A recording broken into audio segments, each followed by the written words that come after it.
Beauty और beast की कहानी। एक समय की बात है। एक व्यापारी अपनी 3 बेटियों के साथ रहता था।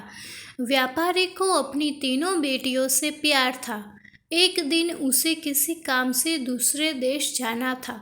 जाने से पहले व्यापारी ने अपनी तीनों बेटियों को अपने पास बुलाया और पूछा, मेरी प्यारी बच्चियों, कहो मैं परदेश से तुम तीनों के लिए क्या लाऊं? पहली बेटी ने सुंदर कपड़े और दूसरी बेटी ने गहने मंगवाए। तीसरी बेटी, जिसका नाम ब्यूटी था, उसने अपने पिता से कहा कि वह उसके लिए एक गुलाब का फूल ले आए। व्यापारी ने अपनी तीनों बेटियों से उनके उपहार लाने का वादा किया और अपने सफर पर निकल पड़ा। अपना काम खत्म करके व्यापारी जब अपने घर की ओर चला तो वह तूफान में फंस गया और रास्ते से भटक गया। बहुत कोशिशों के बाद भी वह अपने घर का रास्ता ना ढूंढ सका। तब तक तो अंधेरा भी हो चुका था। तभी अचानक उसकी नज़र एक रोशनी पर पड़ी जो दूर एक महल से आ रही थी। व्यापारी ने सोचा, शायद महल में उसे रात बिताने की जगह मिल जाए, इसलिए वह उस तरफ चल पड़ा। जब व्यापारी महल में पहुंचा तो महल में कोई भी नहीं था। उसने हर तरफ देखा, लेकिन उसे महल में कोई नहीं मिला। आश्चर्य की बात थी कि खाने की मेज पर कई प्रकार के स्वादिष्ट व्यंजन रखे हुए थे, परंतु उन्हें खाने वाला कोई नहीं दिख रहा था।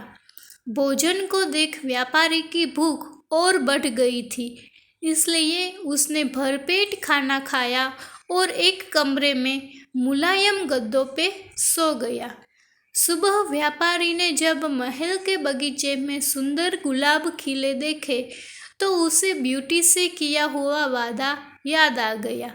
उसने एक फूल तोड़ा और घर की ओर जाने लगा।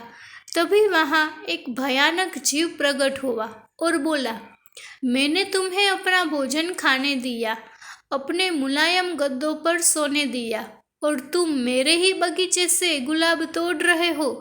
तुम्हें इसकी सजा भुगतनी होगी। व्यापारी बहुत डर गया था। कांपते हुए बोला, मुझे माफ कर दो मुझे मत मारो। यह गुलाब मैंने अपने लिए नहीं तोड़ा, अपनी बेटी के लिए तोड़ा था। मैंने अपनी बेटी से वादा किया था कि मैं उसके लिए गुलाब का फूल लाऊंगा। यह सुनते ही राक्षस ने व्यापारी से कहा कि वह एक शर्त पर उसे छोड़ेगा। उसे अपनी बेटी को महल में भेजना होगा। डर और घबराया हुआ व्यापारी अपने बेटी को भेजने का वादा कर वहां से चला गया। घर पहुंचकर व्यापारी ने अपनी बेटियों को सारी बात बताई और ब्यूटी से माफ़ी मांगते हुए कहा, अपनी जान बचाने के लिए मुझे उस समय कुछ समझ नहीं आया और मैं राक्षस से यह वादा कर आया। मुझे माफ़ कर दो ब्यूटी, अपने स्वार्थी पिता को माफ़ कर दो। ब्यूटी ने अपने पिता को गले लगाते हुए तसल्ली दी। आप बिल्कुल परेशान ना हो पिताजी, मैं आपका किया हुआ वादा ज़रूर निभाऊंगी।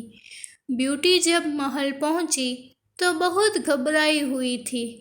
राक्षस का भयानक चेहरा देखकर वह बहुत डर गई, लेकिन राक्षस ने उसका खुले दिल से स्वागत किया। राक्षस ने उससे रहने के लिए अपने महल का सबसे अच्छा कमरा दिया और जब ब्यूटी आग के सामने बैठकर कढ़ाई करती तब राक्षस उसके पास घंटों तक बैठता रहता और उसे निहारता रहता। धीरे धीरे दोनों को एक दूसरे का साथ अच्छा लगने लगा और वे अच्छे दोस्त बन गए। अब वह दोनों सारा दिन एक दूसरे से बात करते और खुश रहते।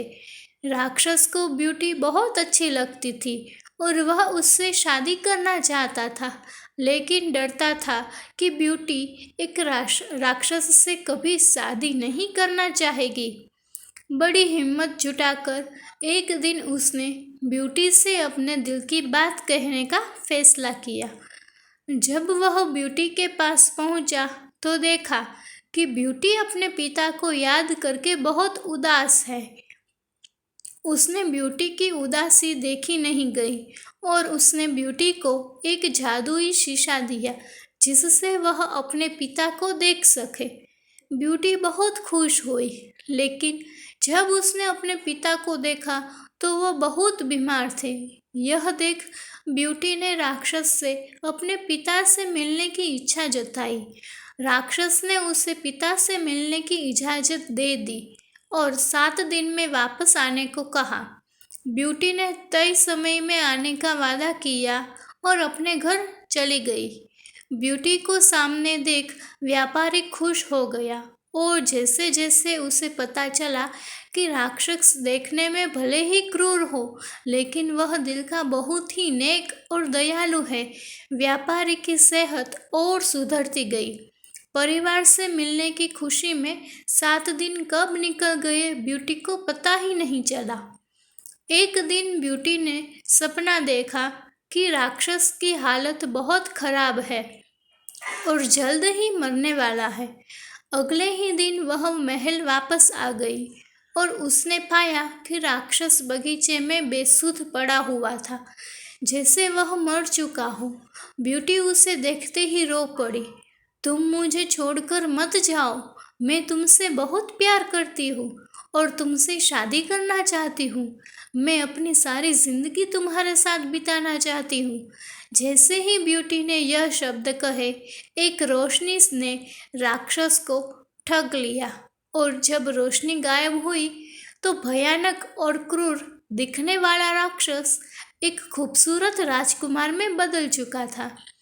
राजकुमार ने बताया कि एक दुष्ट जादूगरनी ने उसे एक राक्षस बना दिया था और सच्चे प्यार से ही उस जादू को तोड़ा जा सकता था।